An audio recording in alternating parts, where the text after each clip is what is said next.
Hey guys, Drifter here. Welcome to Advanced Warfare in Depth. In today's episode, we're going to be reviewing the EM1 Pwner, which is an elite weapon variant, and you're going to get to see some excellent gameplay because I'm going to start off this game with a 20 kill streak and go on a really awesome streak after that. I'm pretty much going to cook the enemy team with my laser the entire game, no mercy whatsoever, and I think the EM1 is one of the best weapon variants in the game.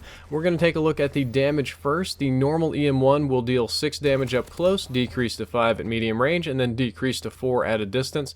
The Pwner damage does not get a buff to close range, however its medium and long ranges are significantly buffed, increasing the damage to 6 and 5, so we have 665, that's the neighbor of the beast, and that's not necessarily a big buff to damage. Of course it's a big buff to long range damage, but up close not so much. This is mostly just a buff to range. It's a pretty huge buff to range. That means that you can kill people at medium range the same way you can right in their face, and at long ranges the penalty is actually kind of minor, so that's a really nice thing about the EM1 Pwner. It has some other negative attributes, but the EM1 Pwner is one of the few EM1 variants that actually has range, that actually has damage buffs. Matter of fact, it's the only one that I can think of offhand that has a damage buff, and that's really what makes the Pwner is that you can smack people at long ranges. It has a 10% faster aim down sights time, although I'm going to say you're probably going to find this to be unnoticeable because it's a very long and slow aim down sights time.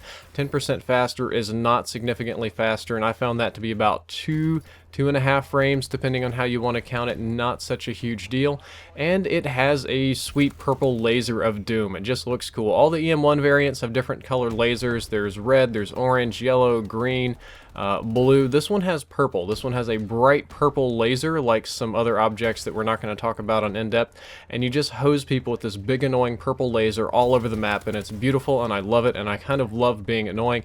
Unfortunately, there are some downsides to the EM1 Pwner, some things that you're not going to like. It has a 10% wider hip spread and 10% more recoil. These are significant downsides because one of the awesome things about the EM1 is how good it is at hipfire. That's why I'm running gung-ho on this one, because you can hipfire the EM1 like no other gun in the game. Like, the hipfire is so tight and so accurate on the EM1, you don't even need to aim down sights that much, even though I've done it a lot in this video. I'm going to talk about why for a reason.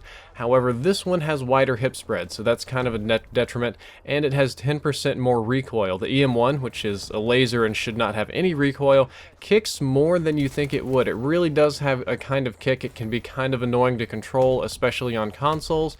That's why I run it with the FOREGRIP, so you do have more recoil with this one.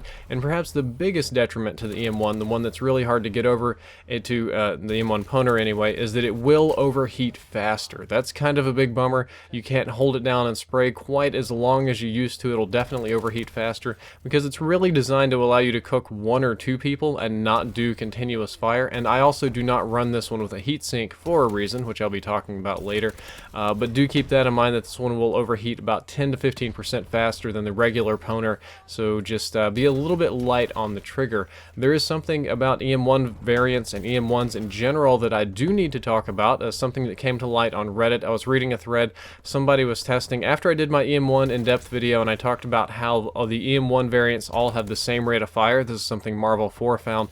Even if it says plus or minus fire rate on the stat or the variant charts, what that really means is overheat time, and they all scan the enemies for exactly 1 of those little bullets per frame, so it'll deal like 6 damage per frame or 5 damage per frame, and it's just a constant scanning, 1 scan per frame. That's because the engine thinks in frames per second. That's just kind of how this works. It's a little wonky that way, but bear with me. And what that means is that on consoles, when you have 60 FPS, your effective rate of fire is 3600 RPM, which is extremely fast and awesome, but even ones with higher fire rates or anything else, they're still going to be 3600 RPM on console. However, if you are a PC player, you can change the rate of fire, your frame rate on the PC, and therefore change the EM1's rate of fire. You heard me correctly. Changing your frame rate will change the EM1's rate of fire, and the higher the better. There's no rounding here. There's just kind of infinite scaling. So at 60 FPS, it'll fire at 3600 RPM. If you can get your PC up to about 75 FPS, it'll be 4500 RPM, therefore killing faster. And if you get your PC up to 90 FPS, I'm not sure what the cap is in Advanced Warfare, it'll fire at 5400 RPM, killing insanely fast. And if you can do something like, if you put it at 120 or 200 or just whatever you manage to unlock unlock it or get your PC up to, it scales infinitely and fires faster and faster and faster and faster and faster, and it can nuke people faster and faster and faster and faster, which is kind of crazy, which means that if your PC is up to it, the EM1 can be the best weapon on PC with this method. If you can just slash all of your other options, make your graphics terrible or whatever, and crank up that rate of fire, you can just like instantly delete people almost with the ASM1. It's really absurd, but just thought you guys would want to know that. I was going to do an individual in-depth episode on it, but I thought it'd be a good one to work into this episode, and I think that the EM1 Pwner is by far the best variant of the EM1. The long-range slaying power is great, and that's really what makes... I mean, the EM1's pretty good up close anyway, but they do struggle at a distance. This one does not. This one just smacks people at a distance, and I use it. It's one of my permanent weapons. This is one of my permanent classes. This is something that I didn't even have to, like, train or get goofy gameplay for with the EM1. I do this all the time when I'm not doing in-depth stuff, and I feel that it is best with foregrip, stock, and gung-ho. The foregrip is going to decrease the recoil when you're aiming down sights for long-range kills. The stock helps me aim a little bit. I like to aim with the left thumbstick to kind of move around. It definitely helps. It helps it handle a little better, go around corners, etc., etc.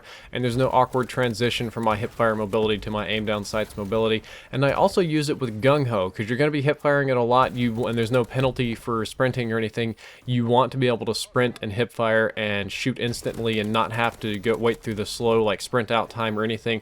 This is a gun that works really, really well with gung-ho, and I hope that if you have the EM1 Pwner, you give it a go because it's an excellent weapon variant. Well guys, that's all for this episode of In Depth. I hope that you enjoyed it. If you did, don't forget to like, favorite, and subscribe, or check out my sponsor Elgato down there in the description, because it was all captured in beautiful 1080p 60 FPS on my Elgato HD60. The previous episode was on the AMR9 Pro Pipe, and the next one, going to be a very popular one, on the BAL27 Obsidian Steed. Hope you enjoyed. Drifter out.